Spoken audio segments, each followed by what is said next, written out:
Hello students. तो हम कुछ क्वेश्चन सॉल्व कर रहे थे किस पे, डोमेन ऑफ फंक्शन पे। तो हम अपना नेक्स्ट क्वेश्चन लेते हैं। क्वेश्चन है find the domain of 1/ln x minus 4। तो जब मैं लॉग वाले क्वेश्चन, सबसे पहले तो हम क्या देखेंगे, 1/p के फॉर्म में, मतलब इसमें डिनोमिनेटर भी है। तो सबसे पहले तो हमारा डिनोमिनेटर जो पार्ट है x minus 4 should not be equal to 0। क्यों? अगर हमारा पूरा फंक्शन डिफाइंड होना है, सबसे पहले तो डिनोमिनेटर 0 नहीं होना चाहिए, एंड इसके साथ साथ जो हमारा डिनोमिनेटर पार्ट है उसको डिफाइंड भी होना चाहिए। मतलब ln of x minus 4 should be defined और ln x माइनस 4 को डिफाइन होने के लिए क्या होना चाहिए कि x minus 4 should be greater than 0। इसका मतलब x should be greater then 4। एक रिजल्ट तो ये आ गया। एक और रिजल्ट क्या था हमारा कि डिनोमिनेटर हमारा 0 नहीं होना चाहिए। ln of x minus 4 should not be equal to 0। तो लॉगरिथमिक का ग्राफ अगर हम देखें, लॉग का ग्राफ, तो इस प्रकार जाता है। यहाँ पे होता है 1,0, मतलब लॉग की वैल्यू 0 कब होगी? वो होगी 1 पर। मतलब जो भी उसका आर्गुमेंट होगा वो क्या होना चाहिए? 1 नहीं होना चाहिए। मतलब x माइनस 4 की वैल्यू 1 नहीं होनी चाहिए। मतलब कि x की वैल्यू 5 के बराबर नहीं होना चाहिए। क्या क्या आया? दूसरा रिजल्ट क्या है हमारा? x की वैल्यू 5 के बराबर नहीं होनी चाहिए। पहला क्या था कि x की वैल्यू 4 से बड़ी होनी चाहिए। नंबर लाइन पर हम बनाए तो 4 से बड़ी होनी चाहिए और 5 नहीं होना चाहिए। मतलब 4 से तो पूरी वैल्यू, x की जो भी वैल्यू है 4 से बड़ी होनी चाहिए और 5 हमको नहीं लेना है। तो हम कैसे लिख सकते हैं इसको? x बिलोंग्स टू 4 से लेकर 5 ओपन इंटरवल यूनियन 5 से लेकर इन्फिनिटी। और इसको कैसे और लिख सकते हैं? x बिलोंग्स टू 4 से लेकर इन्फिनिटी माइनस 5। एक गलती हुई है इसमें, x इज ग्रेटर देन 4। यहाँ पे ग्रेटर देन इक्वल टू नहीं है, तो यहाँ पे ओपन इंटरवल आएगा। दोनों में क्या आएगा? Open interval. Clear? I think it is clear. Next question लेते हैं। क्वेश्चन एक ही रहेगा, find the domain of following. सभी फंक्शन का हमें डोमेन निकालना है। क्लियर? फर्स्ट पार्ट है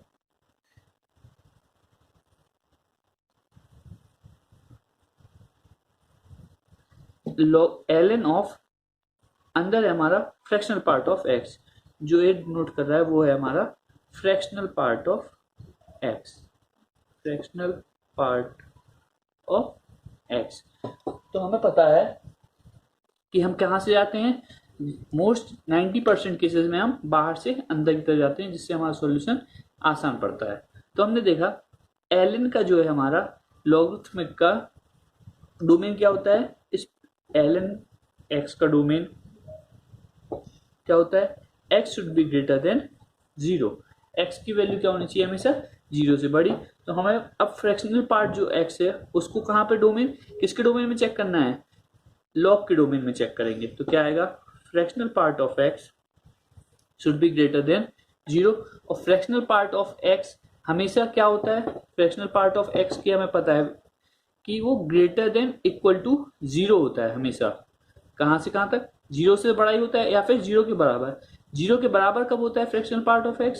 fractional part of x equal to 0 कब? जब x बिलोंग्स टू इंटीजर्स। तो हमें पता है fractional part of x always greater than 0। सिर्फ 0 कब होगा? जब x इंटीजर के बराबर होगा। तो x belongs to real number minus integer. क्योंकि हमें यहाँ पे इक्वलिटी का निशान नहीं है, इसलिए हमारा क्या होगा? x बिलोंग्स टू सारे रियल नंबर, केवल इंटीजर्स नहीं होगा। तो हमारा ये आंसर हो जाएगा x belongs to real number minus integers. Clear? Second question लेते हैं। अब इसमें फ्रैक्शनल पार्ट बाहर लगा हुआ है ln ऑफ x। अब फ्रैक्शनल पार्ट कहाँ लगा है? बाहर। तो हमें अब बाहर से देखा जाए तो फ्रैक्शनल पार्ट का डोमेन क्या है? फ्रैक्शनल पार्ट का डोमेन है ऑल रियल नंबर। तो फ्रैक्शनल पार्ट का डोमेन तो हो गया ऑल रियल नंबर। तो इसको हमें क्या बोला था? अगर कभी भी हमें बाहर से अंदर जा रहे हैं और बाहर वाले का डोमेन रियल नंबर है तो हम इसको इग्नोर कर देंगे। तो फिर अब अंदर वाले पे आए ln x पे, लॉगरिथमिक का डोमेन क्या होता है, वो होता है ln x का डोमेन क्या होगा, x ग्रेटर देन 0, और यही हमारा क्या हो जाएगा final answer. Clear. Third question है हमारा under root of x minus mod of x। अब x minus mod of x, अब हमें देखना है कि इसकी वैल्यू क्या होनी चाहिए, हमेशा अंडर रूट के अंदर है, स्क्वायर रूट के अंदर, स्क्वायर रूट के अंदर वैल्यू हमेशा 0 हो सकती है या फिर 0 से बड़ी, मतलब x माइनस मॉड x की वैल्यू क्या होनी चाहिए, ग्रेटर देन इक्वल टू 0। इसका मतलब x क्या होना चाहिए, x हमारा मॉड x से बड़ा होना चाहिए। अब देखिए x अगर मैं नेगेटिव लूं तो मॉड x तो हमेशा पॉजिटिव होने वाला है, तो मतलब negative value is always greater than positive value, ये तो पॉसिबल नहीं है क्योंकि मॉड x से हमेशा हमें क्या वैल्यू मिलने वाली है, मॉड x हमेशा पॉजिटिव वैल्यू देगा, और x अगर हम नेगेटिव लेते हैं तो ये तो स्टेटमेंट गलत हो जाएगा।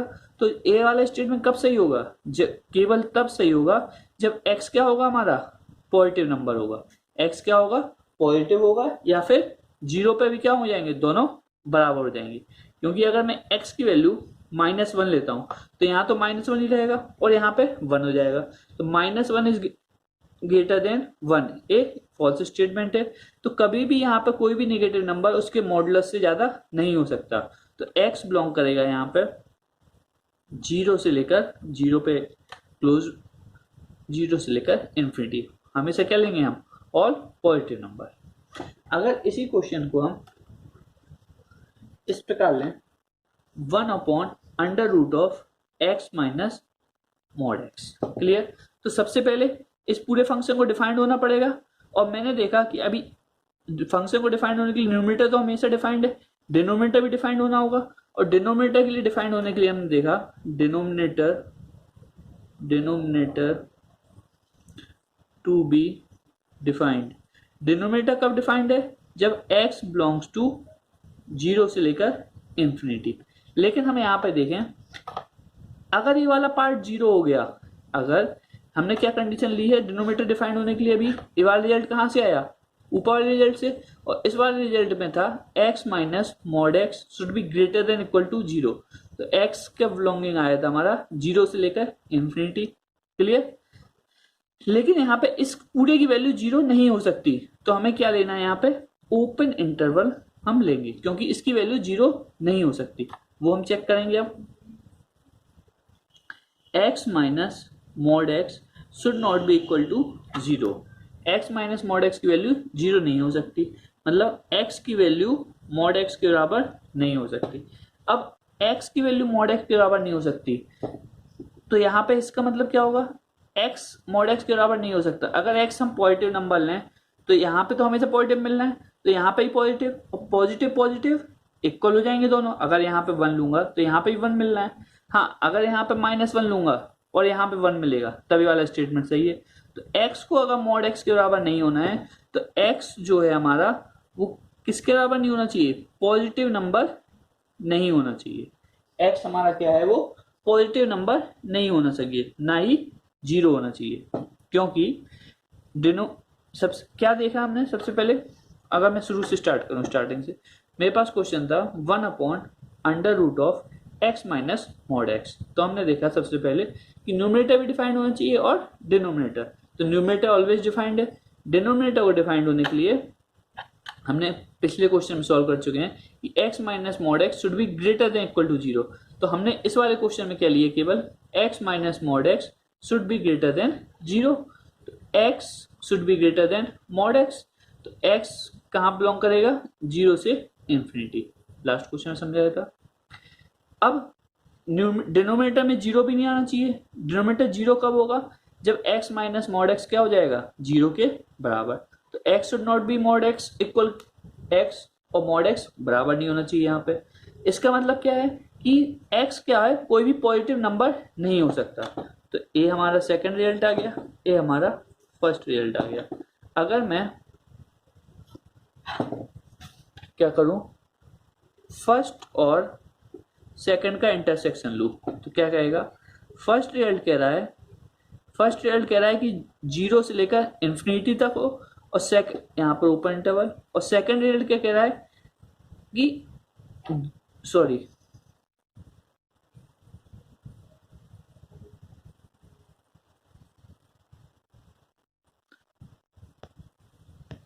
हाँ, हमें यहाँ पे क्या आते, एक गलती हुई है यहाँ पे क्या कह रहा है कि इस क्वेश्चन को फिर से लेते हैं हम एक बार, जल्दी हो जाएगा सॉल्व। क्वेश्चन था हमारा फाइंड द डोमेन ऑफ 1/√ऑफ x माइनस मॉड x। तो इसमें क्या था, सबसे पहले तो x माइनस मॉड x क्या होना चाहिए, ऑलवेज ग्रेटर देन 0, तो x should be greater then mod x। तो x को मॉड x से बड़ा होने के लिए x को क्या बिलोंग होना चाहिए, 0 से लेकर इन्फिनिटी तक हो सकता है। एक रिजल्ट ये आ गया था। दूसरा रिजल्ट कह रहा था कि x minus mod x should not be equal to 0, तो x हमारा क्या होना चाहिए, मॉड x के बराबर नहीं होना चाहिए। x मॉड x के बराबर नहीं होना चाहिए मतलब x हमारा किसको बिलोंग नहीं करना चाहिए, 0 से लेकर इन्फिनिटी को बिलोंग नहीं करना चाहिए। ये कह रहा है कि नहीं करना चाहिए, तो करेगा किसको बिलोंग, 0 से इन्फिनिटी को नहीं करेगा, तो सिर्फ नेगेटिव नंबर्स को, मतलब 0 से लेकर माइनस इन्फिनिटी से लेकर 0 तक। क्लियर। अब आ गया हमारे सेकंड रिजल्ट। अब हम देख लेते हैं इसको नंबर लाइन पे। फर्स्ट रिजल्ट कह रहा है कि 0 से लेकर इन्फिनिटी तक चले जाओ, और सेकंड रिजल्ट कह रहा है कि माइनस इन्फिनिटी से 0 तक आ जाओ। क्लियर ना, माइनस इन्फिनिटी से 0 तक आ जाए, यहाँ पे भी ओपन इंटरवल है। क्लियर।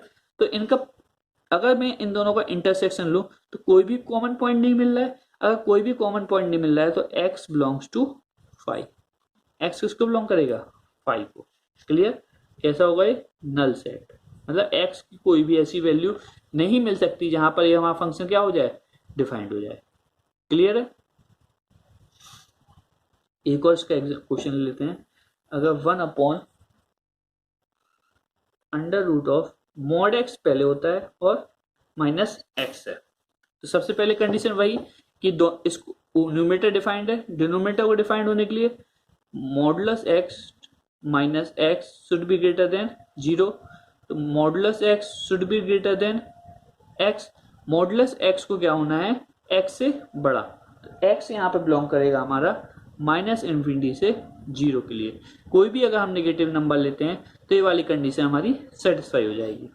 और एक और कंडीशन क्या है, mod x minus x should not be equal to 0। Mod x से x तक हमारा क्या होना चाहिए, मॉड x माइनस x 0 के बराबर नहीं होना चाहिए।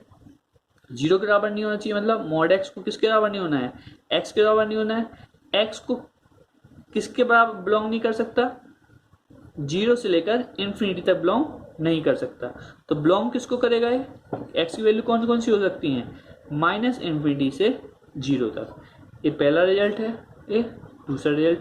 अब फर्स्ट रिजल्ट भी सेम है और सेकंड रिजल्ट भी सेम है, तो फर्स्ट इंटरसेक्शन 2 भी क्या होगा, x belong to minus infinity से 0। क्लियर। जो हम 3 केस डिस्कस किए हैं, एक बार फिर से अगर नहीं समझ में आया तो एक बार फिर से देखिए, आपको पूरी क्लियरिटी आ जाएगी। क्लियर। नेक्स्ट क्वेश्चन है हमारा कॉस इनवर्स x का डोमेन निकालना है। अब देखिए कॉस का डोमेन क्या है, बाहर से अंदर जाना है, तो कॉस का डोमेन क्या है, रियल नंबर, सारे रियल नंबर पे डिफाइंड है। और कॉस इन फिर मैं क्या बोला, अगर बाहर वाले फंक्शन पूरा रियल नंबर पे डिफाइंड है तो उसको इग्नोर कर दो। फिर कॉस इनवर्स x पे आए, कॉस इनवर्स x का डोमेन क्या होता है, कॉस इनवर्स x का डोमेन होता है -1 से लेकर 1 तक। तो कॉस इनवर्स x का भी डोमेन क्या हो जाएगा, बाहर वाले फंक्शन पे डिपेंड नहीं करेगा, सिर्फ अंदर वाले पे करेगा, तो -1 से लेकर 1 तक आंसर। सेकंड, अगर अब कॉस इनवर्स बाहर है और कॉस x अंदर है, तो फिर अब देखिए cos inverse of cos x, तो कॉस इनवर्स का डोमेन फिर से कॉस इनवर्स x का डोमेन -1 से लेकर 1। अब कॉस x की वैल्यू कहाँ से कहाँ हो सकती है, अंदर वाले फंक्शन को कहाँ पे चेक करना है, बाहर वाले फंक्शन के डोमेन में। कॉस x की वैल्यू 1 से तो कम होनी चाहिए और -1 से बड़ी होनी चाहिए। तो कॉस x की वैल्यू हमें पता है कि हमेशा 1 से छोटी होती है और -1 से बड़ी। इसका मतलब x belonging to real number. X किसको बिलोंग करेगा, रियल नंबर। ये हमारा आंसर हो जाएगा। क्लियर। आते हैं नेक्स्ट क्वेश्चन पे। नेक्स्ट क्वेश्चन है 1 upon fractional part of x minus 4। अब है हमारा question 1 upon fractional part of x minus 4। तो इसके लिए फिर से कि दोनों एक तो डिफाइंड होने चाहिए और डिनोमिनेटर 0 नहीं होना चाहिए। तो सबसे पहले हम निकाल लेते हैं कि डिनोमिनेटर हमारा 0 कहाँ कहाँ होगा। Mod x fractional part of x minus 4 should not be equal to 0। Fractional part of x should not be equal to 4।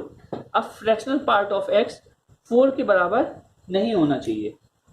Fractional part of x 4 के बराबर नहीं होना चाहिए। तो फ्रैक्शनल पार्ट ऑफ x तो वैसे भी 4 के बराबर कभी नहीं होगा, तो कोई दिक्कत ही नहीं है यहाँ से। तो यहाँ से तो क्या आया, x belonging to real number, क्योंकि फ्रैक्शनल पार्ट ऑफ x की वैल्यू कहाँ से कहाँ तक होती है, 0 से लेकर 1 तक। और सेकंड केस क्या है, फ्रैक्शनल पार्ट ऑफ x 0 के बराबर नहीं होना चाहिए। तो हमारा दोनों हो गए। Fractional part of x minus 4 0 के बराबर नहीं होगा, तो ये वाला फंक्शन क्या हो गया, हमारा डिफाइंड हो गया। x belonging to real number, x हमारा कुछ भी हो जाए तो हमारा इस पूरे फंक्शन का domain x belonging to real number. Next question अभी हमने लिया था 1 upon fractional part of x minus 4। अब लेंगे हम 1 upon greatest integer function of x minus 6 ले लेते हैं। Greatest integer function of x minus 6। अब जब greatest integer function of x लिया है, सबको पता है greatest integer function of x क्या देता है, हमेशा इंटीजर देता है। ये क्या देता है, हमेशा आंसर में इंटीजर। तो अब सबसे पहले ग्रेटेस्ट इंटीजर फंक्शन, इसमें क्या है, डिनोमिनेटर कभी भी 0 नहीं होना चाहिए। ये हमेशा डिफाइंड है, तो इसकी तो कोई दिक्कत नहीं है। तो greatest integer function of minus x should not be equal to 0। Greatest integer function should not be equal to 6। अब इस 6 के बराबर नहीं हो सकता है। हम अगर नंबर लाइन देखें 5, 6 और 7, तो 6 पे वैल्यू क्या देगा, 6 ही देगा, तो ये भी नहीं ले सकते। और कहाँ तक देगा, 7 के जस्ट पहले नंबर तक देगा। 7 पे तो 7 दे लेगा, 7 के जस्ट पहले तक, मतलब यहां से लेकर यहां तक क्या देगा, ये 6 देगा। तो greatest integer function of x should not be equal to कहां से कहां तक, 6 से लेकर 7 पे ओपन इंटरवल। क्लियर। तो यहां से अब हमें x की वैल्यू क्या नहीं होनी चाहिए, x should not be equal to 6 से लेकर 7 तक। तो x belongs to real number minus 6 से लेकर 7 तक। Clear. Next question, next question है हमारा, अब लेते हैं हम cos inverse of sin x। cos inverse of sin x क्या कहता है, cos इनवर्स का डोमेन, cos इनवर्स का डोमेन हमें पता है, cos इनवर्स x का डोमेन -1 से लेकर 1 तक। तो हमें sin x का कहाँ पे चेक करेंगे हम, -1 से लेकर 1 तक के बीच में। -1 से sin x की वैल्यू क्या होनी चाहिए, बड़ी, और 1 से छोटी। तो यहाँ पे sin x की वैल्यू क्या है, -1 से 1 के बीच में ही रहती है। तो x belongs to real number. ये हमारा आंसर हो गया। क्लियर। एक और क्वेश्चन लेते हैं, ग्रेटेस्ट इंटीजर फंक्शन लेते हैं 2 of greatest integer function of x plus 1। Clear. 2 times of greatest integer function of x plus 1। अब इसमें ये वाला फंक्शन तो हमेशा डिफाइंड है, मतलब न्यूमरेटर भी डिफाइंड है और डिनोमिनेटर भी डिफाइंड है। बस प्रॉब्लम कहाँ पे आएगी हमारी, प्रॉब्लम आएगी कि 2 times of greatest integer function of x plus 1 should not be equal to 0। तो greatest integer function of x should not be equal to minus of half. और पता है ग्रेटेस्ट इंटीजर फंक्शन हमेशा क्या वैल्यू देता है, ये हमेशा वैल्यू देता है इंटीजर। तो वैसे भी ये वाली चीज हमारी माइनस, ये वाली ग्रेटेस्ट इंटीजर फंक्शन कभी भी हमारा -हाफ के बराबर तो वैसे भी नहीं आएगा। तो x belongs to real number. Clear. अगर बाई चांस a2 कहाँ पे होता, अंदर होता, फिर क्या फर्क पड़ता, 1/2 टाइम्स ऑफ 2x प्लस 1। ए वाला भी डिफाइंड है, न्यूमरेटर भी डिफाइंड है, डिनोमिनेटर भी। तो greatest integer function of 2x + 1 should not be equal to 0। Greatest integer function of 2x should not be equal to -1।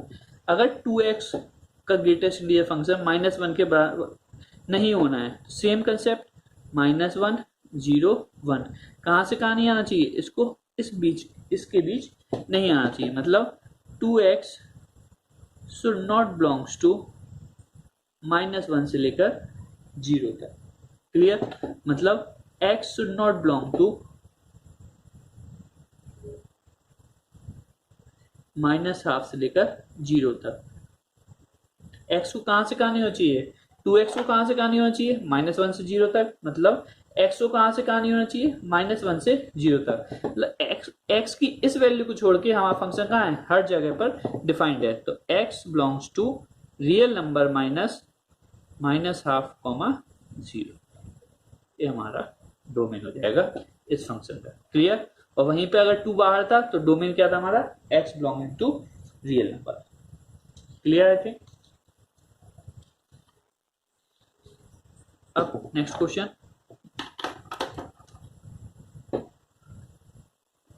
अब है cos inverse of x² + x + 1। cos inverse of x² + x + 1।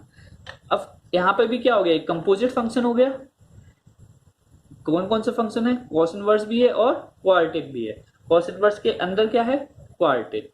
तो सबसे पहले मैं कहां से जाऊंगा, बाहर से अंदर की तरफ जाऊंगा। तो बाहर से अंदर की तरफ गए, मैं पहले ही बता रहा हूं और अभी भी पहले ही बता चुका हूं, अभी फिर से बता रहा हूं कि ये कोई रूल नहीं है कि हमें बाहर से अंदर की तरफ जाना है। ये हम पे डिपेंड करता है, क्वेश्चन टू क्वेश्चन डिपेंड करेगा कि हम कैसे जाएं।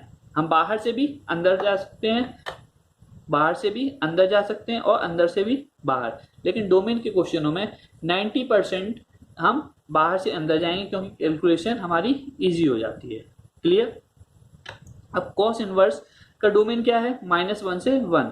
इसका मतलब cos इनवर्स x का डोमेन क्या था हमारा, -1 से लेकर 1। मतलब जो x² + x + 1 की वैल्यू है वो -1 से 1 के बीच में होनी चाहिए। -1 से greater than x² + x + 1 less than equal to 1 के बीच में होना चाहिए। अब मैं इसको दो इनइक्वलिटी हैं, दोनों को अलग अलग सॉल्व करूंगा और दोनों का बाद में इंटरसेक्शन ले लूंगा। तो मैंने किया, पहली इनइक्वलिटी सॉल्व करता हूं। -1 से x² + x + 1 ज्यादा होना चाहिए। मतलब कि x² + x + 2 should be greater than equal to 0। x² + x + 2 should be greater than equal to 0। ये क्या है, एक क्वाड्रेटिक एक्सप्रेशन है। तो क्वाड्रेटिक एक्सप्रेशन का साइन हम चेक कर सकते हैं। इसमें क्वाड्रेटिक एक्सप्रेशन क्या होता है, ax² + bx + c। इसमें a का साइन a क्या है, a = 1 which is greater than 0। मतलब पैराबोला कैसा बनेगा हमारा, पैराबोला अपवर्ड। अब मैं अगर डिस्क्रिमिनेंट निकालूं, इसका डिस्क्रिमिनेंट क्या होता है, b² - 4ac। d क्या आएगा, 1 - 4 2 8 -7 विच इज लेस देन 0। ये क्या है, डिस्क्रिमिनेंट आया हमारा लेस देन 0 और a हमारा क्या आया, ग्रेटर देन 0। मतलब पैराबोला हमारा अपवर्ड बनेगा और d हमारा क्या है, लेस देन 0। मतलब इमेजिनरी रूट्स आएंगे। मतलब इस प्रकार से कुछ रहेगा। क्लियर है? हमारा क्या है, पैराबोला हमारा अपवर्ड बनेगा और डिस्क्रिमिनेंट हमारा लेस देन 0 है। मतलब एक्स एक्सिस को काटेगा नहीं। तो ये हम यहाँ देख पा रहे हैं कि पूरा का पूरा ग्राफ क्या है, ऑलवेज पॉजिटिव है और हमें पॉजिटिव ही चाहिए था। तो x belongs to real number. यहां से क्या पता चला हमें कि x हमारा किसको बिलोंग करेगा, रियल नंबर को। क्लियर? अब दूसरा देखते हैं हम कि x² + x + 1 should be less than equal to 1। x² + x 1 से 1 cancel, less than equal to 0। x common लिया, x + 1 should be less than 0। Roots क्या है इसके, 0 और -1 प्लस माइनस प्लस। हमें क्या लेना है, लेस देन 0 का। तो x बिलोंग्स टू -1 से लेकर 0 तक। ये हमारा सेकंड रिजल्ट आ गया। और ये हमारा फर्स्ट रिजल्ट आया था। अब मैं क्या करूं, first result intersection second result, तो रियल नंबर है, इसका इंटरसेक्शन जिससे भी लेंगे तो वही आंसर होगा। तो इसका इंटरसेक्शन, रियल नंबर का इंटरसेक्शन किससे, इससे लिया है, तो हमारा यही आंसर हो जाएगा, x बिलोंग्स टू -1 से लेकर 0 तक। क्लियर?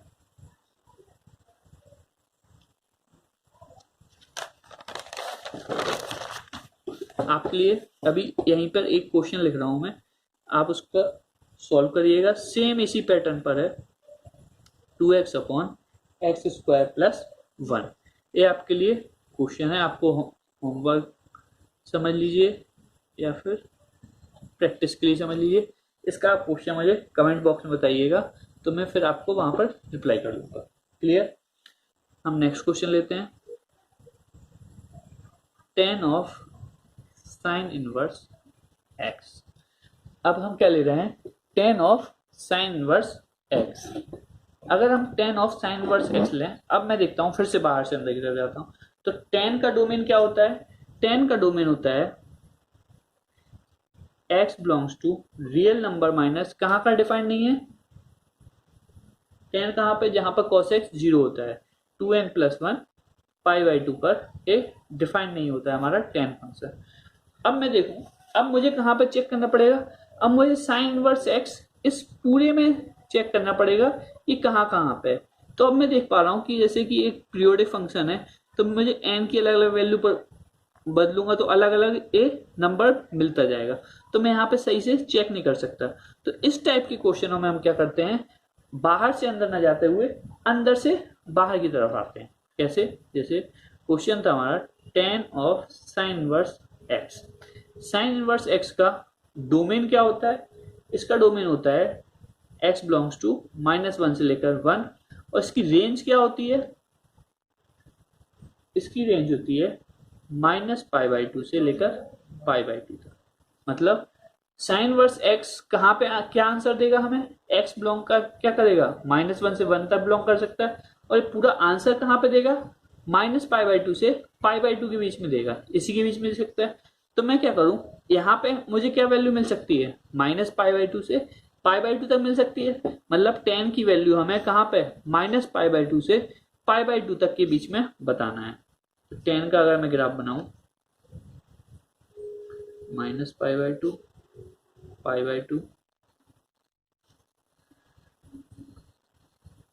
कुछ इस प्रकार होता है tan का ग्राफ, -π/2 से π/2 तक। मतलब tan हमारा जो होगा वो ना -π/2 पे डिफाइंड होगा ना ही π/2 में, मतलब जो यहाँ पर वैल्यू है वो -π/2 और π/2 नहीं हो सकती, उसको छोड़ के कुछ भी हो सकता है। मतलब रेंज में -π/2 और π/2 नॉट परमिटेड। कैसे लिख सकते हैं हम, sine inverse x should not be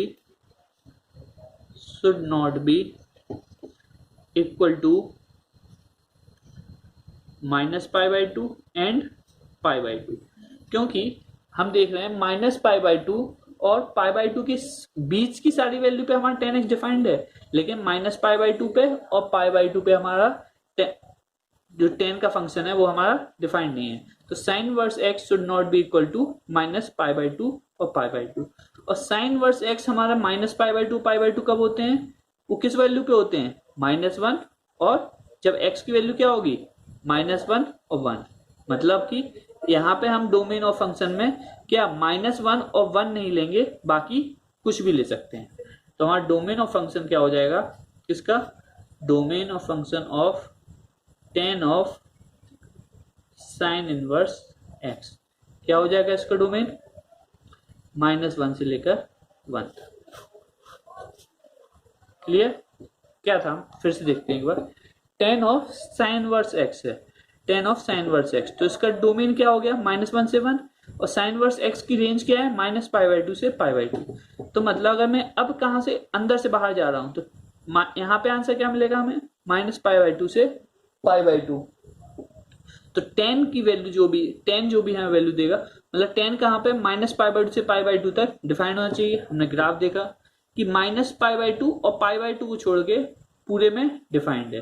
मतलब कि साइन वर्स एक्स की वैल्यू क्या नहीं होनी चाहिए, ना ही माइनस पाई बाई टू होनी चाहिए ना ही pi by two. Sine verse x minus pi by two और पाई बाई टू कब लेता है वैल्यू, -1 और 1 पे। तो domain of tan of sine verse x क्या हो जाएगा, -1 से लेकर 1 तक की बीच की सारी वैल्यू, ना ही -1 इंक्लूड होगा ना ही 1 इंक्लूड होगा। क्लियर। नेक्स्ट क्वेश्चन है लॉग ऑफ, बेस में है यहाँ पर fractional part of x, argument में है 2 of fractional part of x -1। Clear. अब हम करते हैं इसको सॉल्व। हमें पता है, अगर मैं देखूं लॉग का क्वेश्चन, लॉग बेस बी ए क्या होता है इसमें, इसमें होता है अगर इसको डिफाइंड होने के लिए a should be greater than equal to 0, b should be greater than 0 and a should be greater than 0, b should be greater than 0 and b should not be equal to 1। Base क्या होना चाहिए हमारा, 1 के बराबर नहीं होना चाहिए। Argument हमारा 1 के a हमारा जो है आर्गुमेंट वो 0 से बड़ा होना चाहिए, बेस हमारा 0 से बड़ा होना चाहिए और बेस हमारा 1 के बराबर नहीं होना चाहिए। तो हम एक कंडीशन लगाते हैं, argument should be greater than 0, 2 times of greatest integer function -1 should be greater than 0। ये फर्स्ट कंडीशन हुई।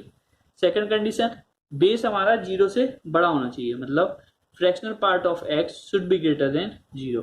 हमें पता है कि फ्रैक्शनल पार्ट ऑफ एक्स तो 0 से बड़ा होता है और 0 के बराबर कब होता है, इंटीजर्स पे। मतलब इंटीजर को छोड़ के कोई भी नंबर अगर हम लें तो हमें फ्रैक्शनल पार्ट ऑफ एक्स क्या मिलेगा, हमेशा 0 से बड़ा। मतलब यहाँ पे x should not belongs to integer, x integer नहीं हो सकता। ये हमारा सेकंड मिल गया। थर्ड क्या है, b should not be equal to 1, मतलब fractional part of x should not be equal to 1। तो फ्रैक्शनल पार्ट ऑफ x की वैल्यू तो कभी 1 के बराबर होती ही नहीं है। फ्रैक्शनल पार्ट कहां से कहां वेरी करता है, 0 से लेकर 1 तक। 0 पे होता है क्लोज इंटरवल और 1 पे ओपन इंटरवल। 1 कभी भी वैल्यू नहीं लेता है, तो ये तो always greatest integer function it should not be equal to 1। तो यहाँ पे x belonging to real number, ये तो x belongs to real number, क्योंकि ये चीज तो कभी fractional part of x equal to 1 ये तो नेवर पॉसिबल, ये तो कभी हो ही नहीं सकता। तो greatest integer function fractional part of x should not be equal to 1, तो x belongs to real number. ये हमारा थर्ड रिजल्ट। अब सेकंड और थर्ड रिजल्ट तो मिल चुके हैं, फर्स्ट को हमें सॉल्व करना है तो कर लेते हैं। फ्रॉम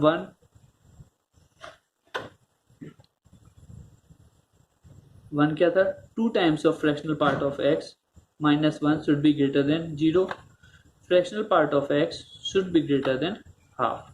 फ्रैक्शनल पार्ट क्या होना चाहिए, हाफ से बड़ा। तो हम इसको ग्राफिकली करते हैं। ये क्या हो गया, हमारा एफ एक्स फंक्शन हो गया, ये हमारा जी एक्स फंक्शन हो गया। तो हम दोनों की ग्राफ बना लेते हैं।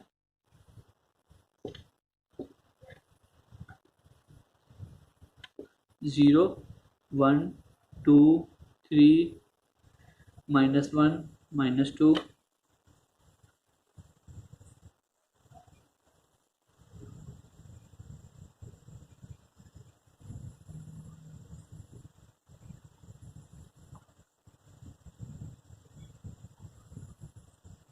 और जी एक्स का y इक्वल टू हाफ। तो a line y equal to half की लाइन हो गई। मतलब कौन सा पार्ट हम यूज कर सकते हैं, ग्रेटेस्ट इंटीजर फंक्शन बड़ा होना चाहिए हाफ से, मतलब ए वाली वैल्यू लेना है। अब ग्रेटेस्ट इंटीजर फंक्शन क्या है, एक पीरियोडिक फंक्शन है जिसका पीरियड है 1। तो मैं किसी एक साइकिल के लिए निकाल लूंगा इसका रिजल्ट, और वो सारी साइकिलों में क्या करते हैं हम n का मल्टीप्लाई कर देते हैं हम किससे, उसके पीरियड से, और जो भी उसका पर्टिकुलर सॉल्यूशन आएगा, मतलब एक साइकिल के सॉल्यूशन आएगा उसमें दोनों में ऐड कर देंगे। तो हम इसका पर्टिकुलर सॉल्यूशन निकालते हैं। पर्टिकुलर सॉल्यूशन लास्ट पिछले लेक्चर में आपको मिल जाएगा, जहां पे हमने कोई भी पीरियोडिक फंक्शन है उनके डोमेन निकालना सिखाए थे आपको, वहां पे आपको डिटेल में मिल जाएगा। यहाँ पे आप समझिए कि यहाँ पे क्या है, ये वैल्यू क्या है हाफ, तो यहाँ पे वैल्यू क्या होगी हाफ, क्योंकि ये एंगल कितना होता है 45 डिग्री। तो जितना ऊपर चला होगा उतना ही आगे चला होगा, तो ऊपर कितना चला हाफ, तो यहाँ पे भी हाफ। तो हमें ये वाली वैल्यू लेनी है, कहां से कहां तक, हाफ से लेकर 1 तक। तो हम पर्टिकुलर सॉल्यूशन आया, यहाँ पे क्या था, सिर्फ ग्रेटर देन, तो यहाँ पे ओपन इंटरवल लगाएंगे हाफ से लेकर 1 तक। 1 पे तो यहाँ पे ओपन ही है, तो हाफ से लेकर 1 तक। क्लियर। अब हमें जनरल सॉल्यूशन निकालना है। जनरल सॉल्यूशन में हम क्या करते थे, जनरल सॉल्यूशन में हम करते थे n का मल्टीप्लाई करते थे, n कोई भी एक इंटीजर हो सकता है, उसका मल्टीप्लाई करते हैं हम इसके पीरियड से। किसके पीरियड से, जो भी फंक्शन है, यहाँ पे कौन सा फंक्शन है हमारा फ्रैक्शनल पार्ट ऑफ x, इसका पीरियड होता है 1, मतलब हर एक 1 यूनिट के बाद एक खुद को रिपीट कर रहा है। तो हम इसको लिखेंगे n का मल्टीप्लाई किया 1 से, तो n plus half comma n plus 1 open interval. अब n belongs to integer. Clear. अब मैं n की वैल्यू कुछ भी रखूं, मान लो n की वैल्यू 0 रखता हूं तब तो यही मिल जाएगा। मान लीजिए n की वैल्यू मैंने रखी 2, तो मुझे क्या मिलेगा, 2 प्लस हाफ 5/2 कॉमा 2 प्लस 1 3। 5/2 कहाँ पे होगा, यहीं पे होगा, 5/2 से लेकर 3, और ये वाली पे यहाँ पे ओपन इंटरवल, क्योंकि यहाँ 5/2 से 3, यही हमें चीज मिल चुकी है। क्लियर। ये हमारा क्या मिल गया, थर्ड सॉल्यूशन। हम तीनों सॉल्यूशन को अलग से लिख लेते हैं। हमारा फर्स्ट सॉल्यूशन क्या था, हमारा फर्स्ट सॉल्यूशन था, फर्स्ट सॉल्यूशन आया हमारा x belongs to n plus half comma n plus 1, ये हमारा फर्स्ट आया। सेकंड आया था x should not belongs to integer, और थर्ड आया था x belongs to real number. तो x belongs to real number, ये तो हमें कोई दिक्कत नहीं दे रहा। इन दोनों का इंटरसेक्शन लेना है, फर्स्ट का इंटरसेक्शन किससे, सेकंड से। थर्ड से लेंगे तो थर्ड तो रियल नंबर है, ये हमारा कोई भी डिफरेंस क्रिएट नहीं करेगा। तो हम फर्स्ट का इंटरसेक्शन लेते हैं सेकंड से। फर्स्ट कह रहा है कि कोई भी इंटीजर नहीं हो सकता, तो यहाँ पे मैं देखूं n प्लस 1 को, यहाँ पे इंटीजर आ रहा है तो ये तो ओपन इंटरवल कभी हो ही नहीं सकता, और n प्लस हाफ यहाँ पे भी कोई भी इंटीजर नहीं आएगा।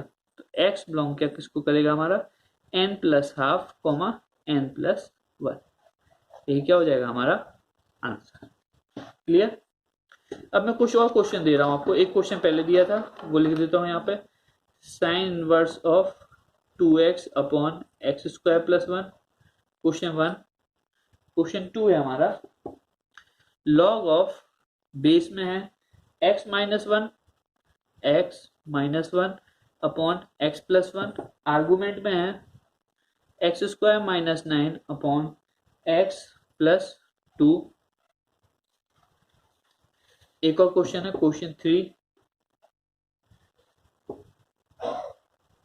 Fourth root of ln of x square minus 3। हमें क्या करना है तीनों क्वेश्चन में, find the domain. Clear. Next class में मैं सॉल्व करूंगा, तब तक आप मुझे इन सब के सॉल्यूशन कमेंट बॉक्स में बताइए। Thank you.